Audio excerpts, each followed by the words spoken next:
দীপক অধিকারী দেব ও শুভশ্রী গাঙ্গুলির অভিনীত বহু প্রতীক্ষিত সিনেমা ধূমকেতু অবশেষে প্রেক্ষাগৃহে মুক্তি পেয়েছে আর মুক্তির সঙ্গে সঙ্গে ভেঙে দিয়েছে টলিউডের সব আয় রেকর্ড। 14 আগস্ট দীর্ঘ 10 বছরের অপেক্ষার পর প্রেক্ষাগৃহে মুক্তি পায় ধূমকেতু। মুক্তির দিনেই দর্শকদের অভূতপূর্ব সাড়া। সকাল থেকেই সিনেমা হলে লম্বা লাইন, আর প্রথম দিনেই সিনেমাটি আয় করে নেয় 2,10,00,000 রুপি। এরপর আসে 15 আগস্ট, ভারতের স্বাধীনতা দিবস। ছুটির দিনে প্রেক্ষাগৃহে উপচে পড়ে দর্শকদের ঢল। দ্বিতীয় দিন সিনেমাটি ভরে তোলে আরও 3,02,00,000 রুপি।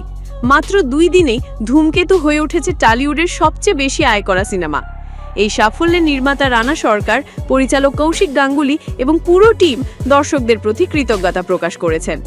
জানা যায়, সিনেমাটির শুটিং শুরু হয়েছিল 2013 সালে আর শেষ হয় 2015-তে, কিন্তু নানা জটিলতায় আটকে ছিল এর মুক্তি। অবশেষে 2025 সালে আলোর মুখ দেখে ধূমকেতু। এই সিনেমার সবচেয়ে বড় চমক দেব আর শুভশ্রীর জুটি। দীর্ঘ বিরতির পর এই জনপ্রিয় জুটিকে বড় পর্দায় দেখে আবেগে ভাসছেন ভক্তরা।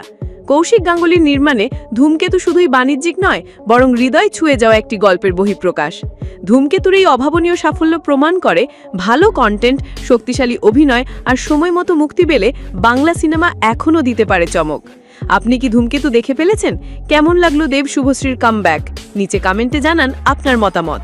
আর এমন আরও আপডেট পেতে চ্যানেলটি সাবস্ক্রাইব করতে ভুলবেন না।